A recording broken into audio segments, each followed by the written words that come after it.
Welcome back to the studio. My name is danshelley, a professional paintball photographer, and in this episode, I sit down with the newest member of San Diego Dynasty, one of the most smartest people in marketing I have ever met, Kyle Berry, and we dive into what it means to play for Dynasty, and we talk about all of the pieces that he's doing for marketing inside of paintball and outside of paintball, and we even talk about ESPN and potentially some Disney things going on, so you definitely don't want to miss this episode. Let's jump right into it. Photographer of the Year, let's hear it for Dan Shelley, Shellda Photos.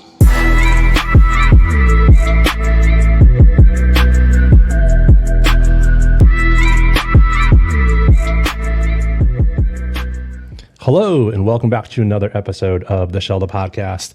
And in today's episode, I've got the newest member of Dynasty, Kyle. But before we get into that, super quick, I need to knock out some show sponsors, people that have been with me since day one of this crazy podcast journey. It's just like absolutely exploded, and the support I've gotten so far has been crazy. But Hormesis, they have treated me just like family. Kyle called right away and was like, hey, how can I support the show? And he's been on since day one and hooked me up with some swag. So I got this jacket. It's like literally 20 degrees here in Austin right now. And this thing is so heavy that like I only need to wear this outside. So I'm super proud to be rocking Hormesis. And then BFP Gear, your new sponsor, Junior and Gina Brown, they hooked me up with my gear as well for the year. And so, streetwear, I've got some BFP Gear shirts. And then anytime I need anything, I just jump over to bfpgear.com and it shows up in my house in like 2 or 3 days. So it's one of the biggest online retailers for paintball. I can't recommend it enough. BFP Gear for all your paintball needs. All right, now we can jump into Kyle. Welcome to the show, my man. Thank you, Dan. I'm excited to be here, man. And, the shout out to the two sponsors is definitely needed because these two are awesome. I mean, Alex and Oliver at Hormesis are doing incredible things to grow the sport. Some of the stuff that if you guys are watching this and are not part of the Dynasty Champion Club and you haven't got a glimpse of the video that they're creating for Iron Kids, it literally gave me the shivers how great it is. Yeah. And then, Junior and him with PFB gear, I gotta give him a shout out. We're going to be in Mexico this weekend for practice. I'm pretty sure he's going to be there, and just watching the content that he's produced and the type of customer service he has as a business, just being a part of it for a little bit now, it's unmatched, man. I mean, it's got that at-home feel of a business, yes, but it's got all the products that you would want and you could find anywhere else. So, I mean, seriously, and it's awesome because they support great stuff, and you've created something incredible here. Yeah, so you hit it on the head, right? I've noticed in them, I feel like I'm walking into like a small business, where like it's a mom and pop kind of place. Like they give that level of customer service. And I love that. Like that's so important for the paintball communities to have that. Well, not all our stuff works all the time. You know what I mean? This is true. People forget that in the last like 25 years, we went from a 10-pound heavy gun that is now, as light as 5-6 pounds, and it works flawlessly. Like the stuff that we play with every single weekend is revolutionary in most people's eyes. So having someone that actually cares and supports you on your products is needed. Yeah, it's massive. Speaking of old things, somebody actually was at my field this past weekend and they had a Bob Long Intimidator. And like we had some new kids that were there, 13, 14-year-olds who have never seen that, like let alone a picture or in person. And so like they were comparing that next to whatever marker they had, and it looked like a tank. It was just massive. So it was cool to see the comparison. It's funny enough, I ran a clinic in Utah over this last weekend, and this guy's like, I collect these old Timmies. And he pulls out like a Naughty Dog one. He pulls out all these custom ones. And I was just like, let me shoot this thing. And first of all, I had to my little weak arms had to pull it up to make sure I had the weight, but the thing still rip. I mean, It's awesome to see what the Dynasty guys have done with that Bob Long, now Field 1 platform, and how they're progressing it. And it's crazy to see what's coming in the near future, because I think we're coming – I believe in that time is cyclical. It kind of comes back and forth, and it has a process. And I think we moved away from these custom designed guns, and now it's such a factor in the sport. You can see what Project recently released with their waffle gun and things of that nature. We're getting back to getting those fully custom designed markers, which I think are just, breathtaking. It's cool to show someone a paintball gun, but when you show them something like that, even an engineer is like, whoa, this is a work of art. Yeah, and it helps people let that personality come out on the field too, right? Because we all look the same out there, minus like our masks and headbands and stuff. That custom marker just like really, it's like wearing a pair of custom sneakers, like, oh, that person's got that. It's 1 of 10 or 1 of 1. So it really helps that flair. Yeah, I got a signature series drop in with Field, and honestly, to be totally transparent, I've never had a custom gun in my life until Project gave me one 2 years ago. And that was the first time I ever had one. And Yoshi's like, how do you want to build this thing? And I was like, I don't know. I'll try to make some stuff up, but like I put a little bit of my company in there, that Kaizen ideology and that flow to it. And I should have some drafts here soon. So I'm excited. The stuff they're doing is crazy. That's so cool. I love that. And so you said your company Kaizen, and doing a little bit of research on the show, you own a marketing agency or firm, I guess we'll call it, right? Yeah. It's I consider it a growth partner, right? Growth so partner. I've been doing it for like 10 years. It's called the marketing agency to everybody else. I started because of paintball. So, cool. My dad was a business owner. When I was a kid, I bought the business from him when I was 18, 19 years old. I ran it. I was a cook, and I just didn't know what I was doing. My family lose their house, and we lose the store with it after the 2008 crash. And then I got pro a few years later. When I went pro, the one thing I loved about the business that when I bought it from my dad was actually advertising. I remember getting kicked out of school for printing out flyers and advertising the business. And then when I went pro in paintball in 2015 with Damage, and I'm like, when you're in my generation, like me, Joe Barrett, Harrison Fry, all these kids, you're in an area, especially where we were in the Northeast, that we didn't have a pro team. So we didn't get to see these guys regularly. We didn't have a representation of pro. So we're watching videos, we're watching movies. These guys are the superstars of our lives. Like Michael Jordan was cool, but have you met Oliver Lang? You know what I mean? Like that was the mentality we had. And when I went pro, it was like, I finally got to the stage, and I was like, this is a puddle. Like they're not representing this correctly. These are professional athletes that deserve to be recognized as professional athletes, and they're getting charged to entry. Like they're coming to a nominal event. Like this is, and then the representation of them just wasn't there. So at that moment, this was 2015. I decided that I was going to make it my life mission to become one of the best marketers in the world, so I can bring it back to paintball, to make this sport what it deserves to be. Hey, podcast fam, I just want to interrupt super quick and say thank you so much for tuning into this episode. And speaking of tuning in, did you know that nearly 75% of you aren't actually subscribed to my YouTube channel? So the quick, easy, and free way to show your support for this channel is by just hitting that subscribe button below. That's all you have to do. And then if you do that, I can commit to you bringing you new guests each and every week, as well as continuing to find ways to constantly improving the show. All right. Thank you so much. And let's get back to the show. 10 years later, I do help a lot of paintball fields, like where we help Infamous, we help Core, we help multiple different small mom and pop fields that are all around the U.S., but still on that warpath of making this a nationally recognized professional sport. And I believe marketing and advertising is one of the core factors of that. So the business now has, we have home improvement, e-commerce businesses. We've worked with well over 2,000 businesses, over 100 different verticals.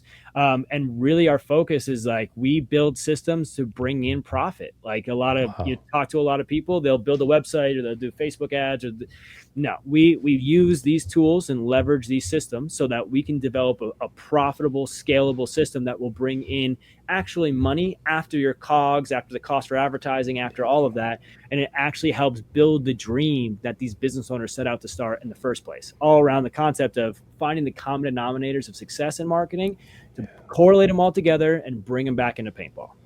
Man, I just like, you can just hear the passion, like just pouring out of you when you talk about it. It's like, I can tell you live and breathe this 24 hours a day. And it's kind of cool. Like, so doing some research into the show, getting ready to have you on, I looked up the word Kaizen, and it's actually broken up into like 2 different meanings. I don't know if you knew this or not. It comes from a Japanese philosophy, and the word Kai means change, and the word Zen means good. Yep. And so like, talk about the worlds aligning. Like you just changed going from, your previous team to now Dynasty. Like that's literally changing to something better. And it's right in line with your business name. It's wild how those 2 things are connected. Yeah, it's funny. I found the term in Sun Tzu's The Art of War when I started reading books heavily back when I was like 23, 24, right? You don't really read books when you're in high school. You just study to answer the test. When you get out of college and you get out of high school and start reading, that's when you actually care to read. And I had that term in my Instagram bio for a decade before I changed my company name. I used to call my company KB Social Media and Online Advertising, but for people out there trying to start a company, don't put your name on it. It makes it way harder to sell, right? So I changed it to Kaizen. I think it's 3 years ago now, and based off of good change, but progressive, endless change. So 1% progression every day in both business and in self is the base understanding of what Kaizen is. And I built a very scientific testing structure within everything we do, where we're A/B testing, we're testing different messaging and creative and all that, so that we can understand what progression is, what better can actually be, and doing that by pushing the boundaries and finding new opportunities to test. So it kind of fits with everything that I've been trying to do in my life. Yeah, I love that. Let's jump onto the field first and talk about some Dynasty things, and then we'll jump back off the field and talk about more of the marketing side, because I really want to dive into your brain for that. But talk to me about that experience was it initial call from Ryan or like text message, or how did you hear that they wanted you on the team? Oh, it's the best way to put together this timeline. It's been a very progressional structure. So it really started off with talking to Alex Frazier, 2013 in France, right? Wow. He's there in France for Team USA. And, I got this the second year I was on the team. The first year we didn't win, right? I'm on the team. I didn't play very much. And we didn't win. And that was actually, that was 2022, I want to say. I might have my dates mixed up. But anyway, Frazier's there at the event. And it got into the conversation about Dynasty. And I told him there is no other team that I would love to play for more in my life than San Diego Dynasty. It's been a dream of mine. And he turns and looks at me and goes, "Don't you own the ML Kings?" I'm like, "What? No, no, not at all. I just, I'm a very loyal person. I was very passionate about whoever I'm with. I don't want to be a loser, right? So I'm trying as hard as I can not to lose. Charlie Givens, the owner of the ML Kings, gave me the opportunity to come back into pro after I left Damage, and then decided to run basically a progressive organization in Southwest Florida, where I was taking like D6 to semi-pro and training like a 45-person organization. That falls apart, and then I go and I get on the Kings because it was a Florida team. They were having a tryout, and Charlie even tells me, I get on the team and he's like, "Dude, I'm going to give you a chance, but you're kind of fat. You got to cut some weight. You got to get better, and you'll be good." And that was the COVID year. That was 2020. So, wow, what a year to do that. Right. I got one event underneath my book with them, and then the whole thing fell apart. We come back for World Cup. And then during that off season, me and Charlie really resonated, and he gave me an opportunity to do something in pro that I didn't think was going to be possible, which is create an open outlet into pro for new players. So and really a truly open outlet, an open tryout every single year that gave people an opportunity to come out and actually compete to be a professional player. And that's how we got Connor Kelly, Carter Donaldson. That's how we got, Jackson Blue now on the team, Josh Kalea. That structure that Charlie let me put into place brought in 10 professional players that weren't a whole team coming in. Wow. That are now, like, look at Connor Kelly. He's a staple. Yeah, it's a monster. Yeah, he's a staple in it. So, and if I didn't have that tryout, that kid would have never been here. He would have no one would have known who he was, right? Wow. So he giving me that respect allowed me to, fulfill a dream that I had of bringing these players into pro. And then he made me the captain, of the team, and kind of ran it to what I wanted it to be. And that's, 2022 was probably the best year of that, where I had the same roster for 2 years, and I had a bunch of kids that respected me and listened to me. And, we made Sunday every single event. Didn't win anything, couldn't win a match on Sunday, but we competed every single event. Wow. Turmoil happened. 2023, there was a crack in the armor of the respect and the players that came in. 2024, even more, to a point where I was almost completely disconnected. I couldn't really get a hold of the team and be the leader I wanted to be. So to backtrack, 2023, I go to Frazier. Like I said, I would love to play with Dynasty. At that time, I'm also working with Marcelo and Ryan Greenspan with the BKI, the Combine, and all those kids, and helping them out. And building the relationships. Yeah, building the relationships, but also, like, just being adamant that like I want to be better. I am running a team and I am not qualified. Like I have not won shit in my life. Excuse me, I don't know if I can swear on this. No, you're good. You're good. I have not won anything. I should not be a leader on this. I'm happy that they made me a leader and I can support these people and make them better and push them and all that. But dude, I don't know how to win. I've never won before in my life. Like I don't know what I'm doing here. I'm just trying to get the best out of everybody. And that permutated to me in 2024 where I didn't play good most of the season, but on Team USA, when I was actually with the Dynasty guys and I could ball, I had one of the best events I've ever had. I won a 5-on-1. I pulled out me Greenspan and Pat Kraft pull out a 3-on-4 in the finals, and I get him a major at the end of the point. So they start down bodies, and like it all kind of came together. Wow. And huge respect to SK. Like as a coach, he in 2023. He was line 1, line 2, line 1, line 2. We get to the finals. It's line 1, line 2. Kyle, you sit. Tyler, you rotate. And I didn't play the finals. And that ate at me, right? Yeah. So we come into France 2024, and I'm like, SK, I'm earning those finals points. I'm going to earn. Just watch. I'm earning those finals points.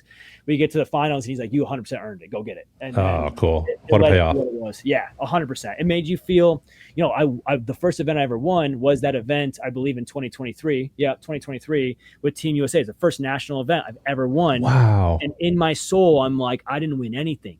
I didn't help the team. I wasn't contributing. Like I wasn't there. I was the only kid that didn't play in the finals. And it was like, damn, I will never let that happen again. I need to be better. Right. So 2024 was really the payoff. And I think that led into the opportunity to get the call from Dynasty. Was that, so in that moment, like when you essentially won what a majority of people in paintball will never win, winning for your country, but not stepping on the field for the finals, was that like imposter syndrome in that moment? Like what was 100%. that? Yeah. 100%. You have this feeling, you see everybody just excited and animated and happy, and you should be too. Yeah. But you're not. Like it's hard to pull it out of you. And you see it sometimes. If you watch the teams that win and you see the guys that were sitting on the bench, you can see they're like, yay, like awesome, we won. But it's like it's not 100% there. You don't feel like you fully were able to contribute to that win. So it doesn't feel like your win, right? It's a very, very odd feeling. It's a very tumultuous feeling. I remember my wife running up to me and giving me a hug, and she was more excited than I was. And I was like, I didn't even play, babe. Like I didn't get to step on the field for the finals. Yeah, that's such a slippery slope. That's something like I've had a lot of my life is like that imposter syndrome where you can go one or two ways with it. You can go the path that you did where like it motivates you and fuels you to obviously do better. Some people, like it'll actually snowball and it'll turn to like, well, where else am I an imposter in my life? Like where else does this seep into? So it's cool to see that you like recognize that almost in that moment and use that for fuel for yourself to improve and grow. Yeah, I think that's every decision in life. Like I truly believe that I like Yako's extreme ownership, right? He takes it to a degree that's in kind of a different sense in business and military, but I believe that there's an infinite amount of possibilities that can happen at any time. That the fact that the only thing that you control in your life is your two hands and your mouth. That is the only input that you have. And if you are in a moment at a given time, and that is a scenario that's given to you out of all the infinite possibilities, you have control over that moment. I use an extreme example of like a car accident, right? If you would have hit your brakes 30 seconds beforehand for something random, you would have never been in that car accident. It compounds, but to have an understanding of ownership, my wife sometimes gets on me because she's like, you can't control everything. It's like, but I was here, I was here. I had an opportunity to be able to fix it or change it, or maybe change my tonality, change the way I appeared to people, change my own perspective or their perception of how it actually fits into the world. And that would have changed the overall outcome. But, I think about the moment, like say at the end of times, the day that you die, you think about, you see your whole life in front of you and you see that whole storyline happen in an instant. I think about that moment way too much in my life. And I just don't want that story to suck. I really don't want that story to be bad. I don't want to watch that story of my life and have resentment. So anytime there's anything negative, Alex Hormozy says this really, really well. He says, the only way to be a true hero is to fight the biggest dragon. And if you are going through difficulties in your life, that's your dragon. If you don't fight that dragon and become better out of it, you don't make a good story for yourself. You fall short and you become what you believe is a failure. But you always have that chance to step up and do something better and motivate yourself to be in the positive instead of the negative. Yeah. I love that. That's I don't know if you can see it or not, but like a motto that I live by, it's live your legacy. And somebody really close to my family, just in case they're listening, I won't call them out, says a lot that he looks back on his life. He's like, man, I wish I did this. I wish I had the opportunity to do that. And I regret this. And that's just fueled me to, like, when I get to that point in my life, like you said, later on, and I'm looking back, I don't want to have any of those regrets. I want to be like, no, I did everything I was supposed to do. And like, I fulfilled all those goals, or, I tried to slay the dragon as best as I can, as you mentioned. So yeah, I love that philosophy.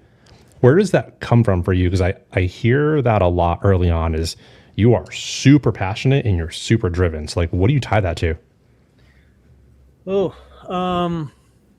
Being fat and homeless. Probably is where it all comes back down to. So 14 years old, I'm 240 pounds, fat kid, real big kid. And what do you now? Probably 180, 185. Holy smokes. Right? At 31 years old, I'm about to be 31. Right. So, and I mean, 240 as a little 13, I wasn't tall at that point. Right. So, at that point I was told, like, you'll never be a professional paintball player. You know what I mean? Nose across the board. And then I had some select people that saw greatness in me, and it happened all through my life. So one, I was, 6th grade, 7th grade, something like that. I had basketball coaches, and they could see that I wasn't skinny, but like I would push and I would try. They motivated me to do more. Right. When I'm 21, 22 years old, right. At this point, I'm in a restaurant, I'm working, ungodly hours at a restaurant all the time. And I have Chris McFarland, who's one of my first real mentor that was in the financial space and the understanding of life, take me under his wing and say, hey, you can be great, Kyle. You could be something more amazing where nobody else was. So I think it's a combination of going through turmoils that you can use as personal affirmations later, right? Like today, take my money, take my car, take my cell phone, take everything that I have. I've been homeless. I'll do it again. I don't care, right? If I gain weight and I get fat, it's okay. I've already broken that. I will beat that again. I know how to beat it, right? And then having the people around you that motivate you and put you in the limelight, or put you in the position to understand that you are something different. You can be great in your own life, and remember that and push forward towards it. And I got to give a lot of respect to my father. My father gave me a really good work ethic. He did it in a weird way when I was a kid. He definitely pushed me super, super hard. But he gave me a good work ethic from the very beginning. I was working 40 hours a week by the time I was 13 years old. So, just being able to have the people around me, they opened. I believe luck is when preparation meets opportunity. And my preparation was being open-minded enough to want to push forward. And the opportunities that came in front of me were always difficult. And the fact that I took them and pushed forward to it, I think gave me the tenacity.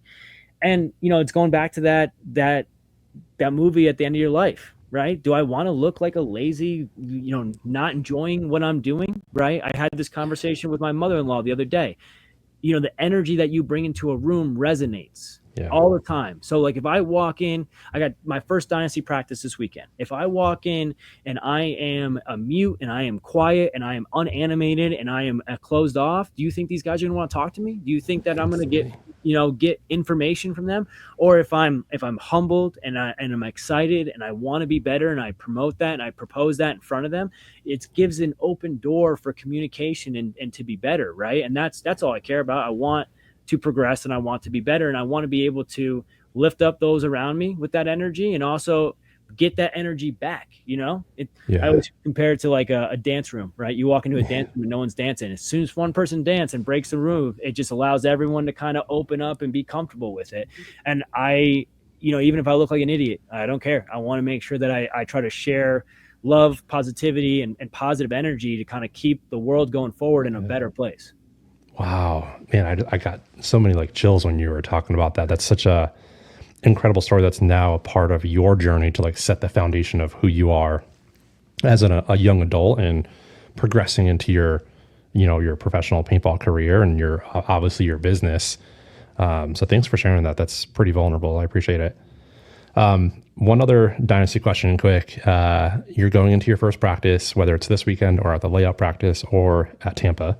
Have you thought about what it's going to be like to hear that DYNAST and then you now say the Y for the first time? Oh, dude.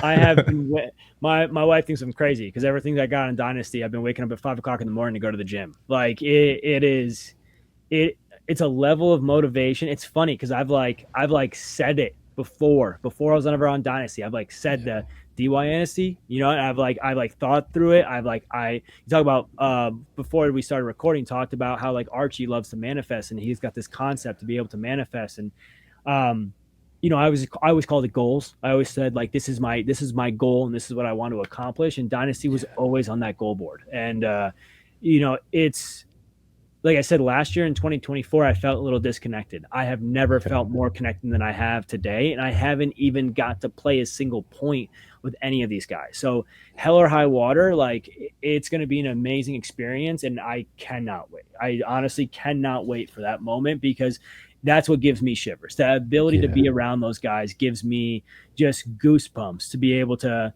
perform to my best ability to help this team put up more wins and such a legendary run that they've already had. Yeah, that now, you're a part of that now. And that excitement and that level of just drive, I see that in the content that you're putting out, both on your, I guess we'll call it your personal page and your business page too. Talk to me about the content side of this, because I think so many people in paintball have the fear of turning on a camera, pointing it at themselves and talking into this lens that you don't know who's looking at you behind it. But you do it so naturally. So talk to me about that for paintball. How do you do that? And what would you give for advice for new content creators? You got to suck before you got to walk before you can run. You got to suck at it a little bit before you actually get better at it. So, I can articulate pretty good now because I couldn't for a while, right? When I came out of the kitchen, when I first, started in sales, because that really changed me. I got into sales. I recommend any human being in this world, if you want to break away from the 9 to 5, if you want to be different in the world, go into a sales position. It will either destroy you or teach you how to actually articulate to be able to get what you want. That helped me a lot. That was Chris McFarland opened that door for me. Yep.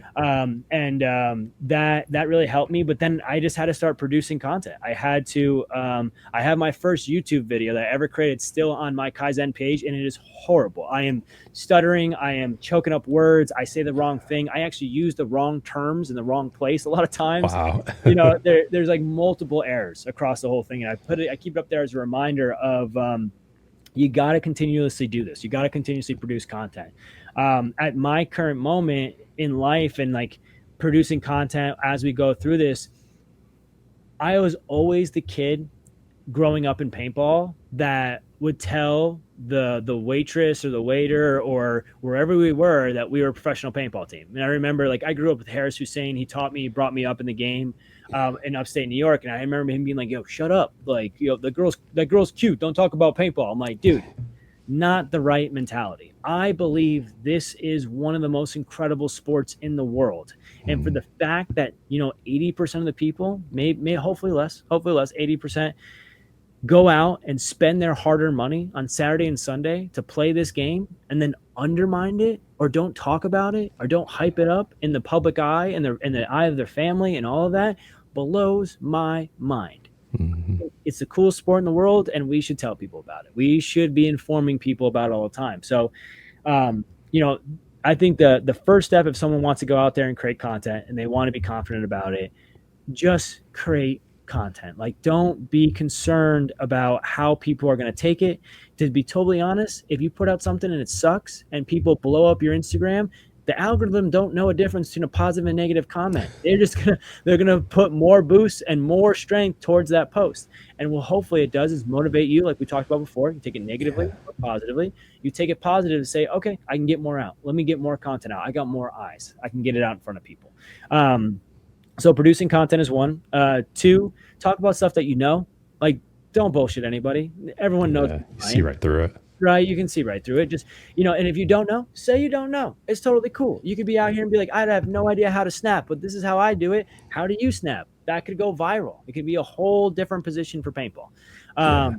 So being honest and being true will make it so that passion comes out, and you'll actually find your passion through that process. You'll find what you want to talk about, and that will lead into better overall content, better overall engagement, and getting you in a position where you enjoy putting that content out into the world. Because if it does good or does bad, at least you're putting out something that's you out there and it's honest.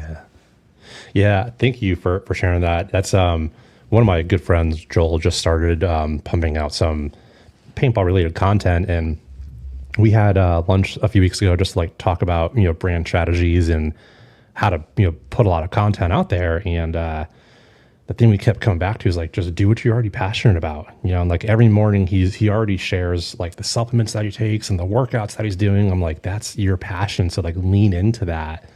So it was cool. Like this morning he put out literally his first piece of content, and I got a text right away that he's like, hey, it's out in the world. It sucks, but tomorrow's gonna be better. Awesome. I was like, that's it right there. That's awesome. Yeah. I mean, and as long as, again, like there's a lot of false information out there, and a lot of false information blows up, but as long as you can confidently say what you know and then highlight what you don't, people will find you transparent and honest. And as long as you're staying true to that, that's what matters. Yeah, for sure. And I think you had mentioned like the power of one potential post. And I've seen this I think you've shared a lot of his stuff. Gary V or Gary Vaynerchuk, he put out a book, I think it was last year, called Day Trading Attention. Yep. And have you read it? Parts of it. I basically cliff noted it. Check. Yeah. So ChatGPT, it's so great. Alex Sorensen of NXL Media turned me on to it. And he talks about like how literally one single post can change someone's life. And like, you never know when it's going to happen. So it just comes back to the whole consistent piece with creating content. Yeah, it's a different world today.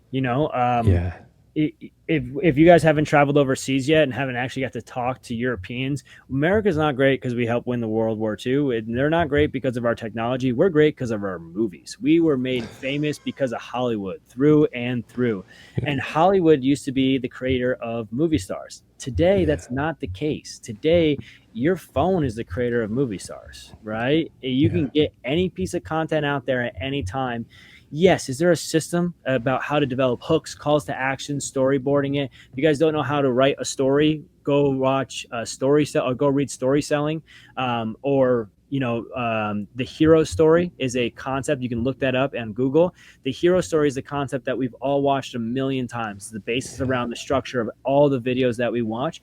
It's all the same process. It's just getting your own hook, your flow, and your environment, and you as a person out there in that story. I mean, honestly, it's great to hear that he did that. I hope that it blows up. And Gary V stuff is on point because he's coming from a position of high authority, right? He got into Google Ads before Google Ads was a big deal. Absolutely crushed it, built an agency back around it, and he's got a really great name. But my favorite thing about Gary is not like get the post out there. It's like, stop being an asshole and just be honest and get yourself in a position where you don't care what you post. You just get it out there. You just get yourself out to the world. The world will accept you. And maybe it's not the entire world. It might be a small little niche corner of the universe that actually likes you in it, but you will find that corner if you post correctly and consistently. Yeah. So let's actually dive in on that part. So like the niche part of it, right? Like the paintball obviously is like sometimes a niche of a niche in its own. When you're creating content, how does that change your philosophy at all? Because like if you're creating content specifically for like an already super small niche, does that change your philosophy in any way? I don't dive it into niches. I dive it into a marketing funnel ideology. So I discuss content development in what we call TOF, MOF, and BOF. Top of funnel, middle of funnel, bottom of funnel. Bottom of funnel would be considered your niche of a niche, right? So this is your small category of people within a subsector. The top of funnel is the wide open outreach, right? So let me give you an example in paintball. So if we're talking about a paintball field and we had a top of funnel ad, it would be like the number one entertainment facility in X town. Right? That's super top of funnel. It's entertainment. It's based around everyone. And then you show paintball. Well, then people start engaging with that paintball content. Now they want a little bit more. So what would be like a middle of funnel or say a supporting piece to get them into the niche category of playing? Well, that'd be like the 10 things you need to know about paintball. Now you've gone from a category of super, super broad and you're accepting everybody to taking the people that are engaged and moving in a position to inform them deeper on the niche. They've watched that content, the 10 things about paintball. And then the bottom of funnel content is come play paintball today. Here's a local field. Right. So the creative that you develop, and I was on a meeting today with Core talking about the same ideology, right? How do we develop assets that are not just based around the competitive player, but are able to be accepted worldwide and actually accepted in a general populace, right? And it's how we speak to the consumer and the vocabulary we use. I'm not going to talk about the Force V2 to the guy that's never picked up a paintball gun in his life. Right. So it's really positioning your messaging and positioning your creative to speak to a customer where they live, where their mindset is, where their position is. So for me, it's not so much how you niche down, it's how you inform to move the customer through the process of understanding what you want to get across. And this happens in every part of a conversation, right? So you can get even as granular as, going on a date. You don't start off with like really, really personal questions, right? You start real broad and then you start diving into those and you find resonation pieces, and then you get really granular and you find out how much you guys actually know each other. It's the same process you go through in any level of communication. Paintball is just so, we call it niche because we just talk to each other. We're always talking to paintball players. Every piece of content we put out is about paintball, for paintball. And, GI is amazing. Great sponsor for Dynasty. The content they're out is like the best GI sports, the best paint in the world. That's great. But if they put an ad out that says, what's the difference between good paintballs and bad paintballs on your first day of play? That would be middle of funnel. And now we start informing people why paintball has to be more quality. Right. And then it's top of funnel. It's like the number one adventure sport near you. Come check out paintball. Now you're really going top of funnel all the way down. So it's positioning, it's messaging and creative positioning. Wow, that's powerful, because I've done a lot of research, through whatever, like this podcast journey, and then just being a fan of YouTube content in general. And I've always heard like niche down, like find your niche and niche even further down. I've never heard that concept of like starting with that funnel. I love you can do that for an easy close, right? So if you want to close easily, right? If I want to sell any product, if I go to the hard loving people of that product and speak in their language, it'll be much easier to sell them, right? If I wanted to actually fill, the problem is that niche is very small. It's a very, very small pie, right? Paintball has this problem. We talk about how small the pie of paintball is. That's because we're only talking to that group of people. The more we expand that communication, the more opportunities we're going to bring in new players, right? And then you also have to be where the customer lives, right? So, this last 2 weeks, I've been on calls with Disney. I've been in calls with ESPN for advertising on their platforms and communicating with them, like, what type of creative would you like to see? And I show them paintball videos, like I'm like, first of all, is this compliant? Like, am I able to actually run this on your platform? And they say, yeah, it's awesome. As long as there's no blood and there's nothing gory. And, maybe we take away the champagne showers here and there and we should be fine. And then I ask them, I go, how do you think your customers on your platform would want to be communicated to? And I don't think a lot of the senior people in the positioning that have the authority to get this content out there are thinking about it in that nature, right? They're thinking about it because they're paintball players and they want to create cool paintball stuff. But to be totally honest, the stuff that goes viral with non-paintball players, we don't think is that cool. Like a dude reloading, great. You know what I mean? Like, So it's putting yourself into the seat of the customer that you really want to resonate with. You got to understand. McFarlane said it best. I still use this quote today. Chris McFarlane used to say, we're trying to connect with moms in yoga pants, right? How would you speak to moms in yoga pants, right? Yeah. You think in that mentality, all your creative changes, all your messaging changes, right? You have to understand, you're probably doing this with the podcast and through your, study of marketing. You have to know your customer avatar. You have to know the consumer base that you're actually connecting with. And the paintball player is one small subset of our customer avatar. And we're really, really good with them. The rest of the customer avatars, most of the companies haven't defined, right?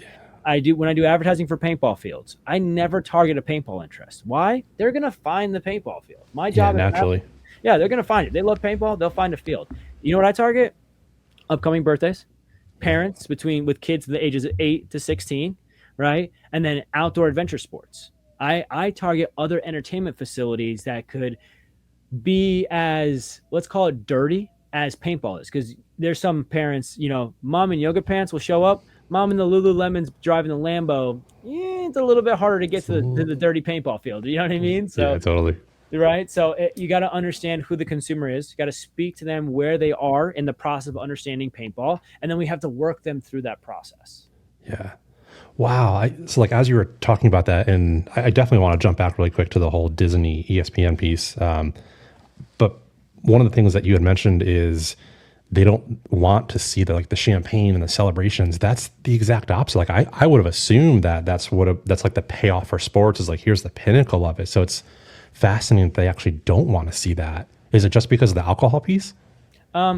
Well, first of all, like alcohol piece is one factor. I mean, for compliance reasons, yeah, alcohol. But Yeah. tell me any other sport that's really highlighting it that way. First of all, they're supposed to be professional athletes. Keep the alcohol out of it.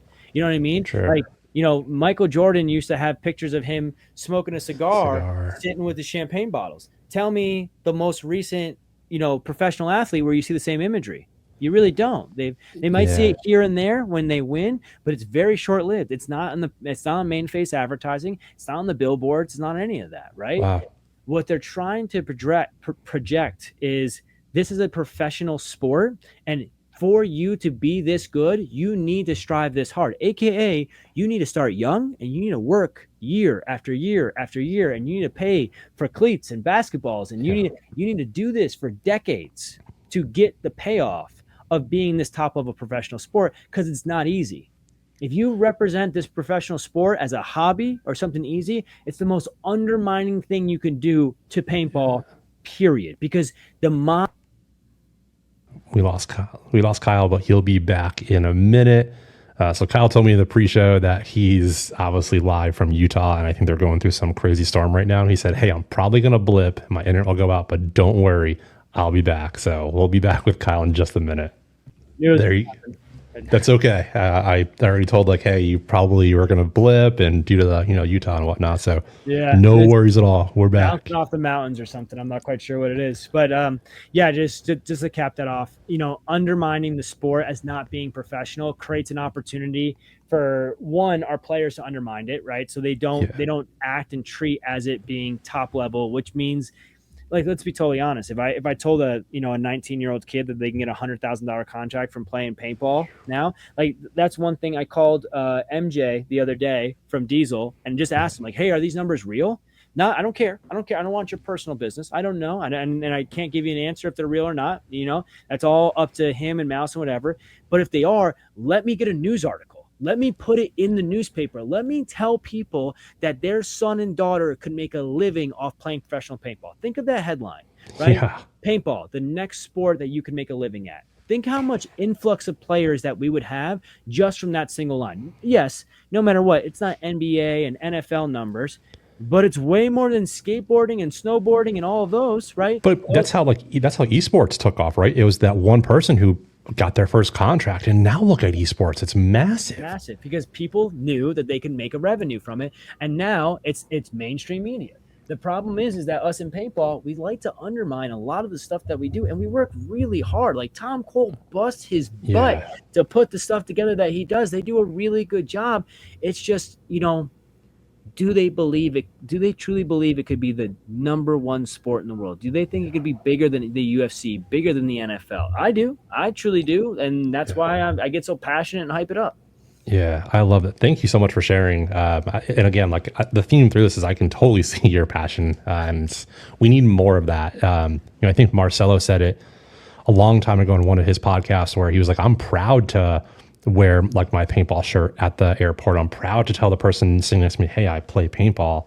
I think so many of us shy away from it, and which is mind-blowing because we're so passionate about it. We spend so much time at the field on the weekends and consuming content throughout the week. But when it comes time to educate somebody about it, they're like, oh yeah, well, I play paintball on the weekends. It's like this little thing. Don't worry about it.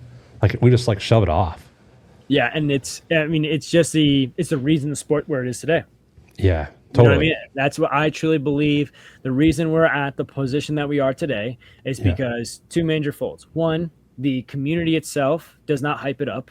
Yeah. And two, the leadership that we had was a little bit knowledgeable on what it took to build something this big. I don't think they expected it ever to be this big. And let's be clear, the people that run it today are the same people that started it 40 years ago, 50 years ago, 60 years ago, right? So For sure. it's just something that it takes a level of expertise to deal with these type of numbers and to deal with these type of people, and then be able to break through to national level contracts, to be able to get sponsorships. Like if they knew how to put together the right pitch deck and talk to the right people, I could probably name 100 different companies that would buy the banners at the local paintball fields or buy the banners at the NXL.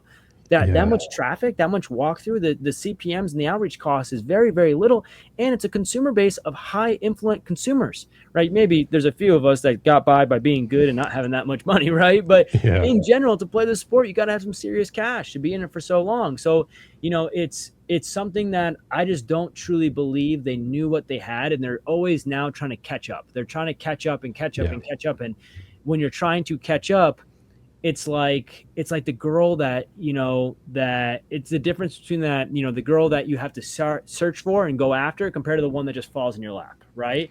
Just, it's not as appeasing, right? The ESPN stuff, right? We were so thankful that oh, thank you so much. Oh, we're going to be on ESPN at 1 a.m. in the morning. It's like, okay. All right, we messed up somewhere. You know what I mean? We definitely didn't present ourselves as a top quality sport in the right position, and we got dealt the hand that we did because of it. So, yeah, I mean, I don't want to go too deep into that because I think they do a great job, and I think they just kind of got dealt a bad hand. But in general, I think people just need to love the sport and tell people how much they love the sport. You pay enough damn money to play it. Might as well tell people how much you love it. You know what I mean? Yeah, I mean, you're literally taking pain for it, so you might as well show some pleasure outside of that, Right.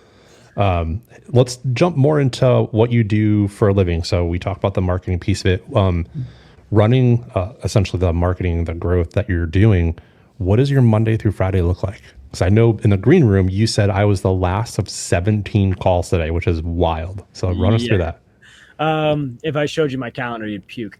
It is really insane. So, I have a staff of right around 20 people, in the company. The paintball people here would know Ryan Brand. Ryan Brand came on with me, and we kind of merged companies last year. He ran an awesome organic social media company that was doing content creation and posting on social media. I was running a company focused around paid advertising and website development. So our focus was, you give me $1, I give you back $5. I wanted to make money making machines. And I do this through YouTube, Google, Facebook, Instagram, TikTok, LinkedIn, Snapchat, X, Hulu, Disney Plus, ESPN.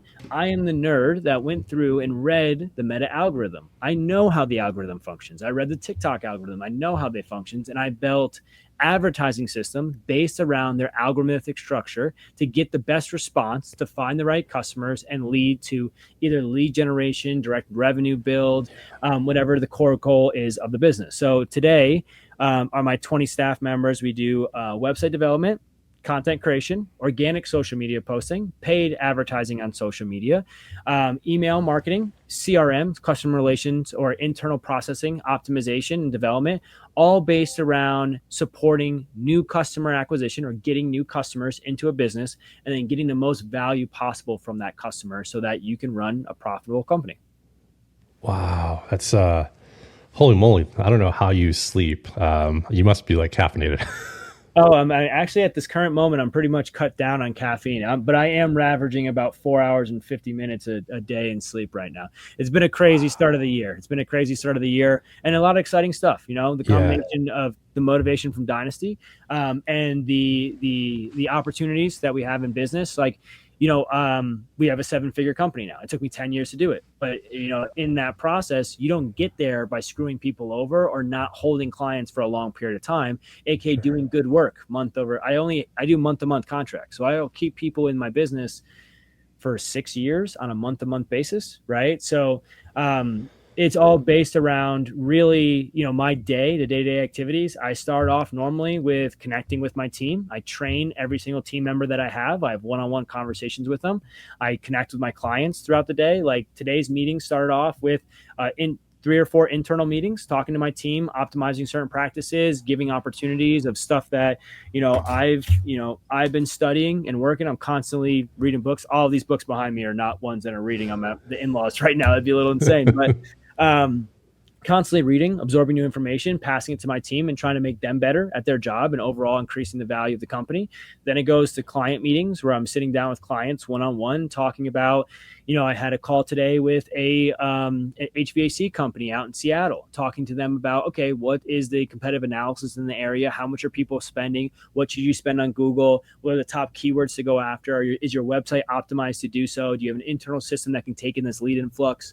And then it goes into like the call I had right before this was another agency owner where we're passing back and forth information, and he runs an SEO company. I run a paid ads company. We're talking about new customer acquisition. We're talking about like he just released a program. We'll be doing advertising for his program. He's doing SEO for my company. So it's a wide range of things that we go into, but at the end of it all, it's what we started this conversation with. Like I built a company off the basis of putting an internal machine into the business and the clients that we have that will allow them to find the 1% growth every single day. Yeah. And that's so powerful. Lately my wife and I have been on like just a huge health kick of, working out, eating right, and just making sure we're putting like really good whole foods in our body. And the other day I was like, hey, I'm so proud of you for you're crushing it today. And she's like, you know what? Like, actually, I wasn't feeling it today, but I just wanted to do a little bit better today than I did yesterday. Mm-hmm. And I was like, oh, yeah, that's it right there. Like, that's a great mentality to have, is just kind of push yourself a little bit more every single day to keep growing, because that little 1% eventually is going to lead up to a huge number. It compounds. It compounds, and it makes a huge difference if you actually improve 1%. Like a lot of people will try new things, but to actually improve, you need to have documentation. You need to have structured goals. We call them KPIs in marketing, key performance indicators, right? So you have to have a system that'll hold you accountable to where you are today. You have to have a vision of the goal that you want to get to, and then you have to have the processes to go step by step each day to reach that goal. Man, I know you only have 4.5 hours of sleep, but your story is incredible. It's something that I would hear like, oh, of course, that's like a Gary Vee or like a Jeff Bezos, like starting from nothing and being homeless and all that. Have you ever thought about like writing a book about your journey? Oh yeah, I'm not there yet. I got to be more successful before. I don't think that a homeless man should give financial advice. You know what I mean? I want to make sure. I want to make sure that if I'm gonna be able to help somebody, I can truly help them. Same thing like we talked about before about winning, right? And being able to support the team. You feel like an imposter in your own skin if you are preaching what you can't do. That's why like I slowly now am starting to put on social media like how much I've done over the last few years, just because it is consistently successful, right? I didn't help paintball fields for the first 5 years. The first person in the paintball industry to give me an opportunity was Anthony Vitale with Boston Paintball and BKI. And he gave me the opportunity. I failed for months, Wow. I failed his advertising. He was spending money with me and I couldn't see a return. Today, he sees a 7x return on his ad spend. So every dollar he puts in, he sees $7 in return. And we're talking about big party bookings, consistent growth. And now he's opening more fields, and he is going to continue to do advertising with me for that field and the next field. So it's, for me, I just want to make sure that if I'm, like we talked about before, being honest and transparent, I could have been honest and transparent 5 years ago, but my goal is to help businesses. So I could have been honest and transparent and completely failed at my goal because I wasn't giving the right information, right? There's you brought up Gary Vee. Another one in that category is Tai Lopez. Not the biggest fan of Tai. I think he's kind of gimmicky, but he has an amazing interview. If you guys look up Tai Lopez's best interview, it's probably like 26 minutes long. The part that resonated with me, I watched this when I was 19 years old, and I still go back to it today. There is one defining factor in the business sense of successful and unsuccessful people, and it's labeled as conscientiousness. Conscientiousness is broken down into 4 subfacets. It is hard work, organization, it's diligence, which is hard work, organization, perfectionist, which is simply just double checking your work. Don't let the word perfection scare you guys. Perfection is your perfection. And then the last one is prudence. Prudence is defined as the ability to make the right decision. So you can work hard, you can be organized, you can double check your work and make sure you're doing perfect. But if you are not making the right decisions, you will not get where you need to be. It's an example of like basketball. A guy shooting an underhand shot. He can work on it 1,000,000 times and check his form and think he's all perfect, but he's not doing the right shot in the first place. So it doesn't matter how hard he works, he won't get there. right? Yeah. In that interview, he talks about having a compass. And if the world set your compass a little bit off, right? And I told you, hey, I need you to walk a mile north, right? And if you went and tried to get to that 1 mile north, just because your compass is a little off from your family or your society or whatever built you up, you could walk every day of your life to perfection, to a level of your feet bleeding, with your form being perfect and you being organized with your thoughts and your steps. You will never reach that goal because you just didn't know the right direction to go in the first place. That's powerful stuff. Wow. Trying, man, trying. And like, yeah, I hope, I have a vision that I'm able to actually acquire freedom, right? Like all those people you're talking about with Gary Vee and all that, it's a lot of money. People look at the dollar signs and like, oh, I want to make millions and make millions. I can promise you as a guy that, just last year, we basically almost did 7 figures, just underneath 7 figures in the business. Doing $1 million sucks. It is not fun. It is a lot of work and a lot of headaches. What I want is freedom. Freedom is the ability to have enough money where this capitalistic game that we were born into, I disconnect myself from it. I get to spend time with my family and my child and all of that. And you need some serious cash to be able to do that. So that's the warpath I'm on. Yeah, I think it's funny. You like whenever I watch interviews or podcasts of people who are really successful monetarily, it's like there's this arc where they grind to become millionaires and have all this money in the world, but then like it's almost like I don't care about that. I just want time. I want freedom. I want to push all that stuff away, and I just want time back in my life.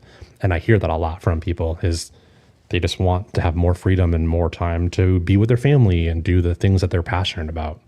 Time is the most valuable thing in the world. Like I'm super excited this year. I don't know, hopefully he watches this, but like I've never had a conversation with Oliver Lang. Never in my entire life have I actually had a one-on-one with Oliver Lang. And I really respect the way he does life. Like I from what I know, just from the, watching his path and being, an admirer through his process of him getting the big contract with the Ironman. He made money and he invested into a business where then it allowed him to make more money. And then he comes up and like, that was the one thing that I didn't know when I watched the preview for the Iron Kids was how little he started with and how he built himself to where he is. And, you just got to admire that. Yeah. You will at some point share the field with him this year. So like, just think about that. That's kind of crazy. Insanity, right? Insanity. Full circle moment for you. Yes. But yeah, his story, I got to see a preview of that back in, I don't know, one of the earlier events this year. And it literally brought me to tears seeing of how he came from not a whole lot and how it was just all passion driven. Like that's what drove him to where he is today and what he's building with Hormesis. And it's an unreal story that I can't wait for not only just paintball players to see, but just the public in general to see that story. Yeah. It's cool. The Dynasty guys, it's like when you get on Dynasty, you enter the Cool Kids Club. I had no idea, right? So if you're a part of the Dynasty Champions Club, I got to give a shout out to that because I had no idea how much value is in the back end of that, right? If you're a part of that, you actually get a showing of that this year with us. Like we get to watch it for the first time together, and I am pumped. So, like my wife is pumped for it. You know what I mean? Like my if anybody at the events have ever met my wife, Sierra, and she's normally sitting in the grandstands at the top. She won't sit in VIP because she says she can't see anything, right? She wants to actually watch the games. She'll be sitting on the top of the grandstands watching paintball. If you had a chance to sit down and talk to her and ask her paintball, she knows the game. And that's simply because I love it and I wanted to articulate to her how important it was and how much it meant in my life, and she absorbed that. And I think, if you're somebody that's in paintball and your significant other, your wife, whatever it is down about paintball or not looking at it in a positive light, that was your fault. Like you did not, it's the same thing. You undermined it at some point and didn't really hype it up to what it is. Like this is a magical sport, man. The stuff that it's given me, the opportunities it's created is nothing I would ever spend any other dollar on. Now, even looking back, right? And I've crunch the numbers. I've spent a serious amount of money to play paintball. You know what I mean? Like for sure. Yeah. It's I literally had this conversation with somebody at my field this weekend. We were talking about the magic of the sport. You've got people who are showing up and they're working at your local Target making, barely nothing minimum wage to people who are CEOs and running $1 million firms. And it doesn't matter because when you put that mask on and you're on the field, like you're all the same. And that millionaire may have to rely on a kid to get him out of a situation and vice versa. So like, it's just, it's unreal how what the sport is and the magic behind it. And so I'm glad you were able to give that to Sierra, and that's great advice for other people. That if you're trying to get your significant other, show them the magic side of it. Let that passion come out. So with the everything you're doing with marketing, if you can, do you have any other clients in paintball? And if so, how do you help them grow? So yeah, I have for paintball fields. I mean, we have Splat Houston. We worked with Alabama Paintball. I've worked with Boston Paintball, Wasteland Paintball. Infamous have been doing their e-commerce ads for a while. So if you guys see those ads all the time, I apologize. I'm trying to get the frequency down. We're trying to get into new customers. Oh, wow. Right. But I've been running their ads for some time. And it's based around any field, right? And so any field that they're looking for birthday party bookings, right? We're able to integrate into your system, set up tracking so we can actually track birthday party bookings, and then get you out in Facebook and advertising to hit net new customers that are, like I said, upcoming birthdays, if they have an anniversary coming up, if they're parents with kids between the ages of 8 and 16, that is a targetable advertising piece on Meta, on Facebook and Instagram. I can hit those parents.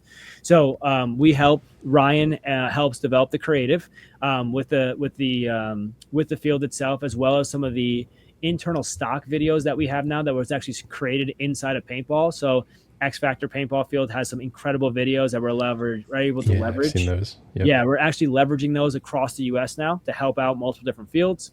Then that leads into, once we have the creative, I focus on the media buying structure. So I come in and actually set up how to buy the media, who we're targeting, where we put the ads in front of, the budgeting structure for that, and the reporting to understand how the money actually comes back into your business.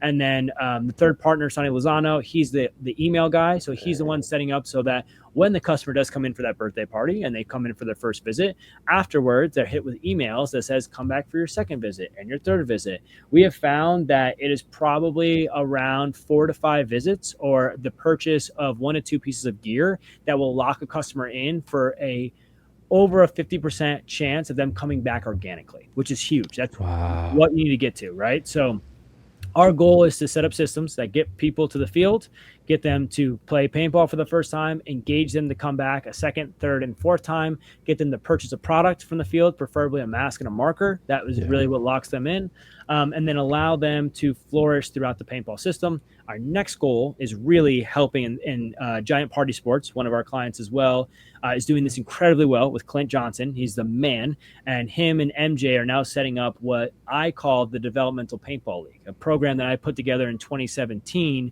back in Southwest Florida that's designed to take all the rec ball players that are coming to your field and convert them into competitive players. For the field owners that are listening right now, I want to be very clear.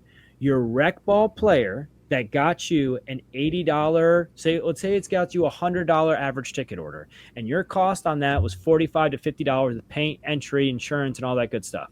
And it made you that nice $50 ticket, and he's your favorite customer, okay? He will not show up to your field when the temperature is high. He's not going to show up to your field when it rains. He will not come in on a consistent basis when you actually need the customers. And even though you made your $50 nut off that one sale, I can guarantee you the paintball kid that you've actually supported and that wants to buy 2 cases on Saturday and Sunday that you make $6 a case of will overcome the annual revenue that one-time paintball player will come in within the first year, guaranteed. And if you build 60, 70, 80 of these kids, now you have the opportunity to actually scale your business. The reason paintball fields aren't scaling is because you don't like competitive players, AKA you don't like a loyal customer. It blows my mind, man. I've said this a million times. So we're hopefully trying to implement that in 2025 and beyond. That's what we're working with Core this year as well to help put their program into place, help organize their back-end system and structures of sales, as well as get this into all the GI sponsored fields. So if you're a paintball field owner out there and you just want to talk and brainstorm, you can contact me at any time. I will talk marketing and advertising. If you have the budget and you want to take all this off of your shelf and off of your shoulders, that's when we come in. If you don't have the money and you just want to put in sweat equity, I will give you the prudence or the guidance to get this stuff done the right way and just the hope to grow paintball, man. My whole goal overall is grow the sport of paintball. Yeah, it all ties back to like your passion, right? And your passion is paintball and to grow it. And so you want to essentially give that gift to other people in other fields around the world. And, I my local field that I go to 40 some odd weekends last year, same thing. They don't advertise, they don't have a great website. And I am one of the only media personnel there. And go look at their page, and it's literally just all my pictures that I'm sending collaborations. And I had a hard conversation with them. I was like, hey, listen, I want to help you grow, but like, we've got to have a relationship here with it. And their mind was exactly where you said. It wasn't in that player and how do we get them to retain. And it was just focus on the one-time birthday party. And that's it.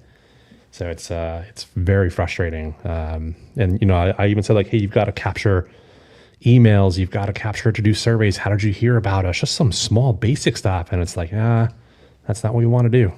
Dude, it's, in marketing, we talk about pretense, right? Pretense is the concept or the ideology a consumer has before he actually enters into the buying cycle. Okay. So put it this way, when you see your next ad on Facebook, that ad puts you into a mindset that you're going to have before you hit the landing page. Okay. Yeah, for sure. Then we talk about the pretense of paintball players. And I go, and I said this to Tom one time. I go, Tom, think about the customer in two different ways. First, let's think about the customer that comes to paintball for the first time at a paintball field for a birthday party, bachelor party, special event. We're at the field, maybe some holes in the field, maybe you got some bad paint, whatever it might be. That's their experience. And they played. Their pretense of that is that it is for one-time events, special events, and to, have some fun with my buddies and shoot each other.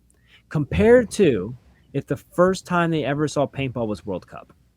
What would be their mentality when the first time they entered the field? What would be the pretense that our actual structure delivered to them in their overall flow of being a paintball player? How would it change the way they see the game? If you talk to a lot of the professional players today, they found the sport maybe from, they found it from a birthday party is a big one, right? Yeah, but you're all the time. You saw it on ESPN.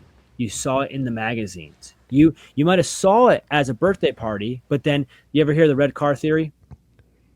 No. So the red car theory explains that, if I asked you today, did you drive outside the house today, or you're working in the office all day? No, it's at home because we've got this crazy weather in Austin. The next time you drive somewhere, right, don't say anything. And at the end of the drive, ask whoever's in the car with you, how many red cars did you see? And I guarantee you they'll look at you and be like, 1, maybe 2, maybe 3. The next time you drive, before you do that, ask them, hey, I'll give you $1 for every red car you see.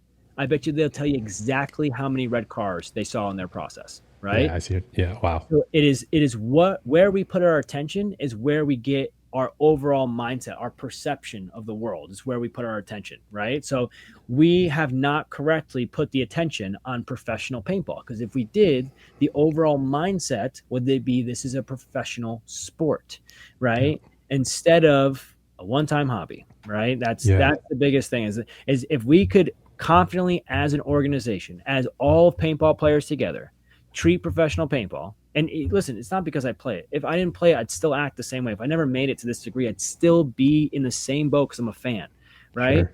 If we all treated it as a top-level professional sport that is one of the coolest freaking things in the world, I can guarantee you in the matter of 3 to 5 years, your waitress would know what professional paintball is, instead of us being 60 years into this and the general consumer has no idea what we do.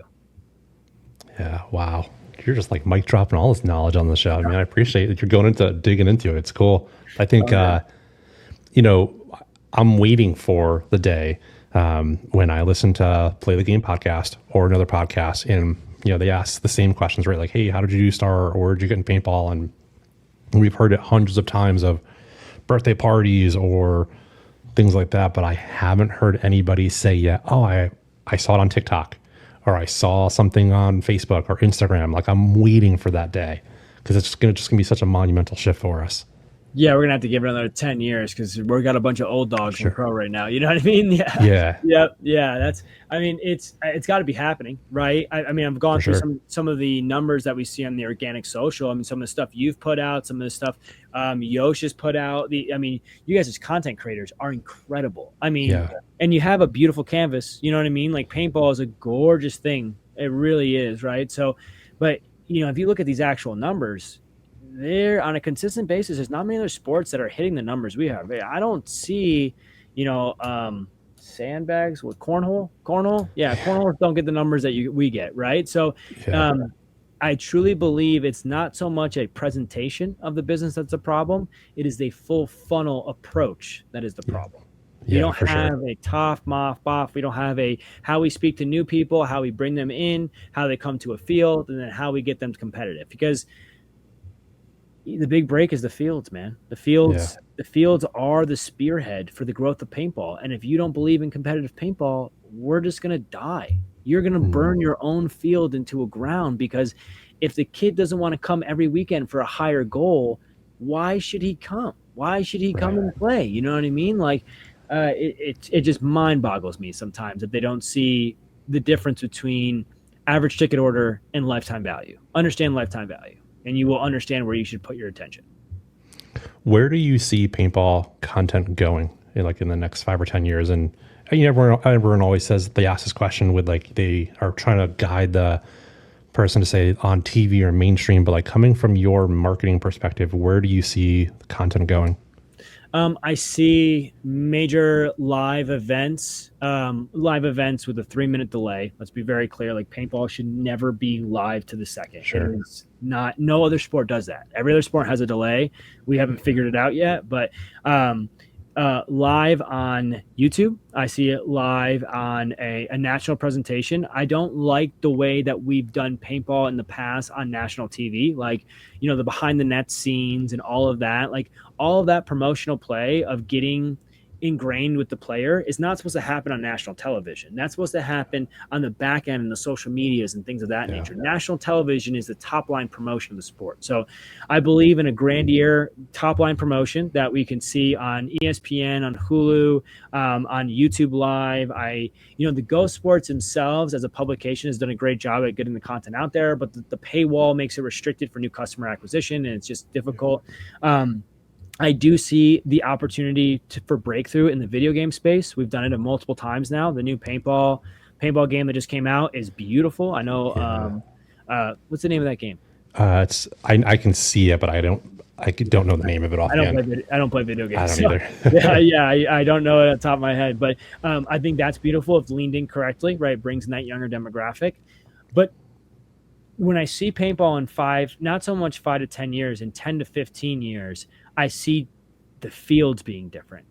I see that if we could come in, if one person could come in and structure a pitch deck for a field and explain the revenue that you could have, the cost per acquisition of customer, the scalability that you have, the usage that you have, and sell it to a VC firm, and they were able to fund with Angel and Series 1 and Series 2 investments so that we put $1 million into each field on the projection of getting the revenue back within 5 years, which is not astronomically crazy. That's actually realistic, right? With the right numbers.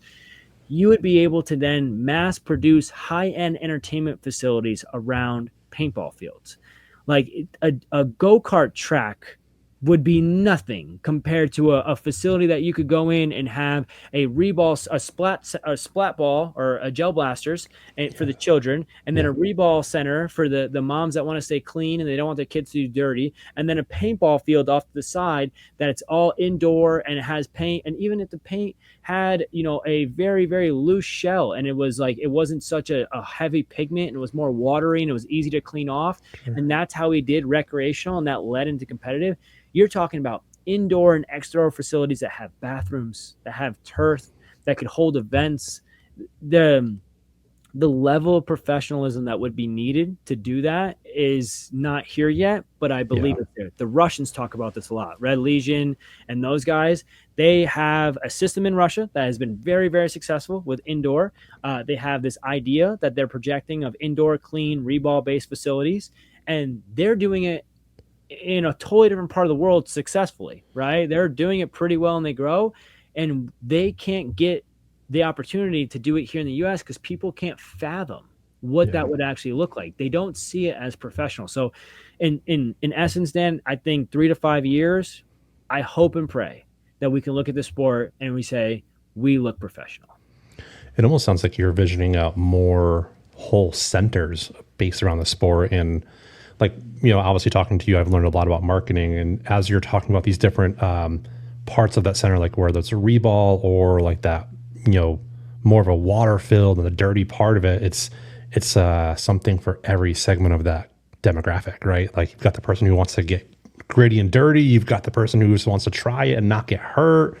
And so it sounds like you're providing a solution for almost everybody that would be wanting to dip their toe into paintball. That's cool. In a progressional structure, right? If you're a paintball field owner, study Disney. There's a reason that Walmart and every store that you ever gone to, from Target to Walmart to Publix to whatever it might be, was completely manipulated in the way that they actually funnel their customers in the early 2000s. It's because they took the Disney ideology of how they work their customers through their systems and they implemented it. Disney made millions of billions of dollars putting this structure into entertainment facilities. And paintball players think that we know best because we play paintball. And that's how they build their fields. And it's just, there's a difference between what we think is best and what the customer will pay for. Do what the customer will pay for. Wow, that's great advice. I've got a few more. I've seen recently just a surge of people bringing cameras out to the field, whether it's not necessarily on the level that I'm doing it, but, GoPros and like the pocket cams and the Insta360s. From your perspective, looking at it from a marketing side, what should these content creators be focusing on to, one, grow whatever their small brand is, but also how to get the game out? Like, what's the content that really helps paintball? So that's a helps paintball is a very broad question, right? Because there's how to help new players come in, how to help educate players when they already understand what paintball, like each position of the funnel. I think for them, my recommendation would be look at how you're speaking to your audience and understand how to speak to them. Matt the Gym Rat is a great example, right? Real top of funnel. Everything he does is top of funnel, top of funnel, top of funnel. This is general. And there's some middle of funnel stuff when he talks about, the most expensive gun or the cheapest gun in paintball and kind of the tournaments. Yeah. And the tournaments that gets in the middle and then bottom of funnel. But that kid does a really good job at organizing his creative to speak to each stage of the funnel. You've probably looked at it and saw it as a paintball player and was like, okay, this content's cool. And why the heck would I watch this content? Well, that's where you are in the funnel process, right? Yeah. You're just, I have no reason to watch the content of how, how good an Etha is. I don't care. But if he's got a recap of his last event video, I'll watch that. How did the event go for you? I care about that, right? So it's understanding as a content creator. Don't think you're special because you're in paintball. You're in the same pool as everybody else. You have to understand how to do pattern interrupts. You have to understand how to use hooks, which hooks are how you start the first 3 to 5 seconds of your video to grab the attention of the consumer. You have to understand how to storyboard. You have to understand your pacing of your video to keep them engaged. And then you have to understand how to either develop a soap opera sequence or have a call to action. A soap opera sequence is, and if you guys care about marketing in any way, shape, or form, read Russell Brunson's .com Secrets. It is the foundational book for all marketing and advertising. Soap opera sequence is based around the idea of a soap opera, where at the end of the video, you get them engaged to watch the next video, or at the end, at the end of every soap opera TV show, there's a cliffhanger. It's like, oh my God, we're gonna have the next one. Yeah, you know what I mean? Can't go to bed yet. One more Netflix. Right. So either have that soap opera or have a call to action that gets them to engage so the algorithm favors them when the next time you post. That's the base level of it. It's not incredibly difficult. It's just you need to understand the structural foundation of how to build them out and then put your own spin to it. Be crazy with it. Start comparing and contrasting paintball to other products. Start bringing up your own spin and ideology to it. It will help you as long as you understand how people absorb content. There's 3 pillars of content. That's the only thing that ever resonates on content is 3 things. You either need to educate, you need to entertain, or you need to inspire. Those are the only 3 things that you can do to get people engaged. You keep those 3 in mind and then make sure you have the right foundational structure to your content, you will get good results. Oh man, you're dropping like just bombs on this episode for people to grow by. That's actually something Matt, I had him on a few weeks ago, or maybe a month ago at this point. And he told me that, like, he gave me advice in the green room. He's like, hey, here's how you can, like, grow your podcast. And at the time I didn't have a call to action. And so after that episode, I went back and I did a call to action. So, like, 5-10 minutes into it, I do a little cut and it's like, hey, if you're new here, or I think I do, did you know that nearly 70% of you aren't subscribed to my YouTube channel? Like, the quick and easy way, free way to help is you can just hit it. From doing that, like, my growth has skyrocketed, just from doing that one little, CTA or call to action.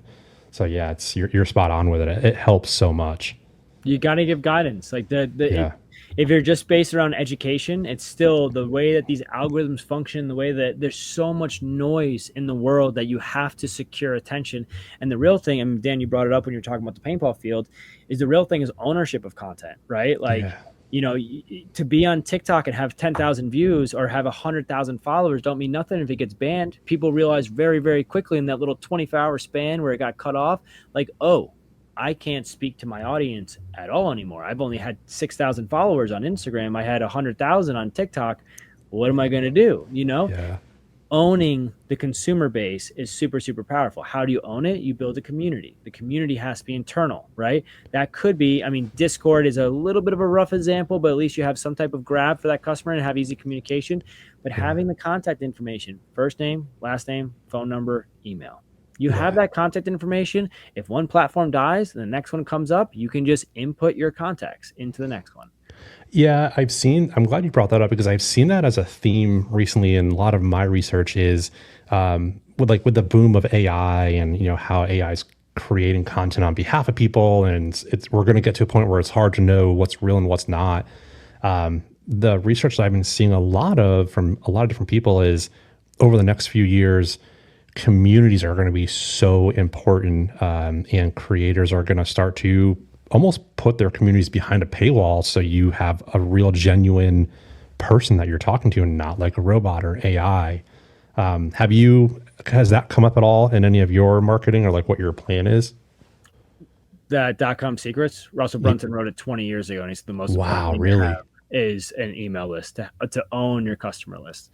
Wow. Yeah, I've been preaching it the whole time, man. I've been telling people nonstop that, like, you're renting attention on platforms. Like, it's cool, like, it's awesome you have so many subscribers, but at the end of the day, like, a community is the power and the strength that you have, right? So, like, and even for my clients, right, the reason a lot of times I produce a lot of content that I do is not so much to acquire new clients, which it does help, but it's to inform my current clients of what's going on in the market, inform them that, like, hey, you're going to get calls from marketing dudes every single day that said they can run their Facebook ads better. Here's the difference. Here's the explanation. Here's the process. Here's the procedure. We talked about this a little bit before we hopped on recording, but understanding Simon Sinek's golden circle and understanding the why behind how the person that you're working with is going to help a lot. And that why is what builds the community, right? Why are you doing what you're doing? And that will make it so I want to join the actual community. So and I run a business podcast. It's called the Art of Kaizen podcast, growing 1% every single day. I think I just got it on Spotify and things of that nature. Yeah. In that, I ask, where do you see marketing and advertising going in the next 5 to 10 years? Just like you asked me with paintball, right? Every single multi-million-dollar company owner says the same thing. Data is going to be harder to grab. Privacy is going to be higher. Tracking is going to be lackluster. And the problem is that if you don't build an internal community, you will be left in the dust. It all comes back to communities. Yep. And that's what the whole point of this was in the first place, right? Yeah, Facebook, which started the whole train of social media, was just a community building aspect that Zuckerberg wanted to talk to his college friends with, right? Like it blew up, and it continues to blow up in every way, shape, and form. But, at the end of the day, like, us as people, we just want to connect with people, man. We want to be good to other people. That's the base of it. We want to find other like-minded people that resonate with us. Yeah, exactly. Yeah, and I think that's why I like platforms like Patreon. And I know, OnlyFans obviously is used for a lot of content, but it was started to share content with communities. Not obviously it got to a different place now. But I think you're seeing more of those companies come up, and they're just exploding, these little community focused companies. Yeah. I mean, and it's hard to do. Don't get me wrong. If you don't have a lot of knowledge to share, it's very, very difficult. and to keep people engaged in one topic or with one person is hard. But that's why, again, if you continuously progress yourself and then just put your story out there and you're transparent and honest, like we said before, it all leads full circle. It all allows you to produce the content that people will resonate, that will join your community. And then as long as you continue to get better, they watch you get better. And I have SOPs and documents of how to run a marketing agency. If you want to start a marketing agency today and you want to know, I will give you a step-by-step guideline, right? I don't care. If people tell me, like, why would you do this? I've had 5 of my employees over the last 7 years start agencies. I've helped them build their own company. Oh, that's powerful. Wow. I want to give them guidance to do so because there's 2 things, right? 1, I want to support everyone growing every single day. And 2, you ain't going to keep up with me. I'm going to work you into the ground. I will outwork you. I will work harder. You might beat me today. I will come back tomorrow. I am not giving up. So it doesn't matter. Take the information. I will find my own way through this life and through this process. Well, also a part of that too is you're surrounding yourself with like-minded people who are just as hungry as you. And earlier you had said that all of your clients are on a month-to-month basis, and there was a reason why that you saw the same client 6 years into it. It's because you're earning their business every single month. So you're working every single month to keep that client around. And just goes to show what you're doing with the folks that you've helped start up. So that's awesome. Yeah. And I honestly, to pay it back into paintball, I hope to do it with Dynasty as well. We're talking about a legendary team with a legendary name and guys that have Pandora's box of how to win tournaments, right? And I would love, I got to get confirmation from the Dynasty guys before I do this, but I would love to be able to share that more. I would love to be able to explain to people how these guys are doing what they're doing, because even if it's going to take you time to catch up. You got to build into it, totally. Right? To me, it's like getting that information out there and being able to support and push everybody around you. As I say that, when I go to the first practice, my goal is to get Yosh Rao 100% motivated to win a tournament this year, to be more excited now than he was when he was 19 years old, right? To get Ryan Greenspan excited to have the teammates that he has around him and be able to talk, engage, and have fun. To have Alex Frazier go from, I'm here to have fun and I'm always going to have fun, but I'm going to have fun and we're going to win while we do it. And that's going to be the process that we go through. And get these guys that, have been doing it for so long to just rekindle that fire. I think that's the only thing that I can really do. Well, I got to show up and play well, right? I got to show up and play good. 1, but 2, if I could do anything at the time where I have this Dynasty jersey on, it is just to bring more energy, more excitement, more love, more ferocity, more enjoyment of the love of paintball, if I could get any more out of these guys, back to the Dynasty players. And that even includes Yarber and Danny and everybody that's on the team that, I talked to Arturo. Arturo loves this stuff, and Arturo does breathes paintball, and if I could get him excited more than he already is, I feel like I'm doing my job. And if that includes me sitting on the bench and motivating them to do so, so be it. It's not like Team USA, where the Team USA, the imposter syndrome comes because I was asked to be there. I should have been good enough to get that play time. Yeah. Dynasty, I am a student of the game. I have a notebook ready for this weekend. I am ready to take notes. Any value that I can bring, I'm there to bring it. But I'm ready for the journey, and I just want to push and motivate the people around me, honestly. You're going into this literally at the perfect moment and perfect time for the team and for you, because I've talked to a lot of the core guys behind closed doors, and they're at a point where they want to really grow the brand that's already successful, but they want to take it to the next level. And you talked about the Champs Club quite a bit, and I've bounced a lot of ideas off of Ryan and Junior. And I've really been pushing hey, we've got to get away from Facebook and kind of not get away from it, but also include other avenues like a Discord, like another community. And they've always been closed off to it. But this year, for some reason, they are so open to new ideas and how they can grow the brand. So by you coming into it, it's literally perfect timing. I'm excited for it. Opportunities. I think it's almost a heavenly opportunity, man, that gets laid in front of us. Sometimes you work for the opportunities, and sometimes they're laid in front of you. Totally. And you got to just appreciate the time as they come. So just hearing that, you asked earlier how excited I am to hear that DYNAST-Y. I'm excited every day. I'm pumped. Totally honest. I have my force set up on the edge of my bed like I was 14 years old. And I every figured you day did. I pick that thing up and I am snapping against myself in the mirror. I got the resistance cable around the feed neck. I'm getting the gun down. I'm getting the movements down. I am at a different degree of amped, and I'm 30. I'll be 31 years old at the end of this month. You know what I mean? I'm getting to that point where it's like I'm a little bit older, and I've never had this level of energy. It's going to be such a good year for you. I can't wait to see. It's just, you're going to skyrocket with the team, with what you do both on the field and off the field. So I'm excited for you. Thank you, Dan. I appreciate that. For sure. So I've ended all of my podcasts with, have you seen the Diary of a CEO? I feel like that's similar content that you would consume. I believe so. I can't confirm confidently. Yeah. So he's got a podcast, and he always ends his episodes where he asks his guest, they get to ask a question for the next guest that comes on, right? Oh, and yes, so yes. Yeah, so it's a really cool concept where like you get to like tie in almost every single guest without knowing it. It's a cool way to connect everybody.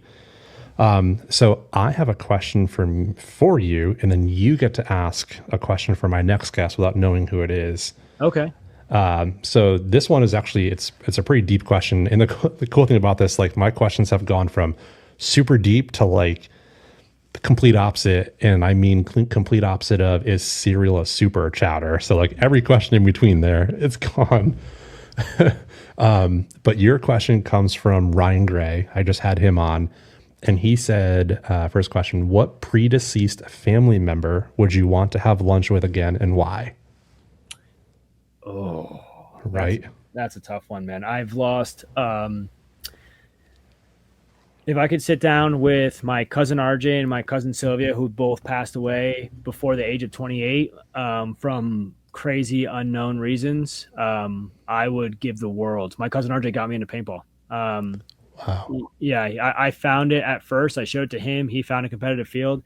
And my cousin Sylvia was the brightest light of a human being I've ever seen. And they both got taken way too early. So I would absolutely love to sit down with both of them. Wow. Can you, I would love to be a fly on the wall to tell RJ where you are today versus how he brought you into the sport. Wow. In my senior, you know, when you become a senior, I don't know, I came from a very small school. So when I graduated, we had a senior page, and you allowed your family members to write something in there. And in there, I have to find a RJ wrote to be as good as me at paintball one day. Wow. So cool. Yeah. Man, thanks for sharing that. Now you get to turn around and ask the next guest either a deep question or something completely off topic, your choice. Okay. My question. If you were standing in front of Bill Gates and you had 45 seconds to sell paintball to him, what would you say? Oh, I love that. I almost want to ask that for all my guests, honestly. It's such a good question. Yeah, it's the elevator pitch of paintball, I don't think has been very well determined. And I think I have tested millions of different ways of selling paintball. I have a good one, and I have a process, but I'm curious what other people would have to say. I'll definitely make sure I continue to tap into all of these. I've been watching all of them, Dan. Yeah, I appreciate that. They're awesome, dude. You're doing a great job. You look great. My editing's crap on this side. I gotta get the but you look great. You sound great. Everything around. I really do appreciate you having me on here and being able for me to kind of let loose and answer the questions. If I ramble too much, I apologize. But day full of meetings got me going pretty hard. Yeah, I get it. I mean, to catch you at the end of 17 meetings, one, to have as much energy that you did and to go in depth that you did, it just goes to show again to the level of passion that you have for the sport. So it means so much that you took time out of your day to come on the show. And I'm just so excited to, one, see you in like a month or two here and capture some moments of you in that first time rocking a Dynasty jersey on the pro field. Thank you, Dan. It's gonna be cool. Super excited. Can I add one thing for our paintball players out there? Please. So, you know, in my pursuit of growing my marketing agency, I've always tried to find ways to help out the paintball players in the paintball fields. If you are a paintball player out there, or if you know anybody watching this, if you know anybody that owns a business and that we could help them, and we could help them advertise and grow their company. If you just connect me via Instagram, via text message, via email, I will pay you a 20% commission on whatever you send over. No contracts, something like that, just to give back for connecting us with good business owners. So I know that I have a few people I'm talking to right now, like little Ben Challenger and a few other people that need the opportunity to make some additional money. And if you connect us with business owners, again, I can promise you we will be very transparent, we'll be ethical, and we'll make sure as soon as the contract's signed, you get paid first. Holy cow, that is huge. Man, thank you for offering that. I can just think of like 5 or 6 right here in Austin at my local field who would probably take you up on that. That's if amazing. You have any, connect me, Dan. I would love to help them out. I mean, again, it's all in the path of growing their businesses, growing our businesses together, and again, helping out the players that connect us. Yeah, I love that, man. Ended the show on a good offer. It's like holidays again. Call to action, dude. Yeah, for sure. Thank you so much. Well, to everybody else, thank you again for tuning into another episode of the Shellda Podcast, and we'll catch you on the next one. See ya.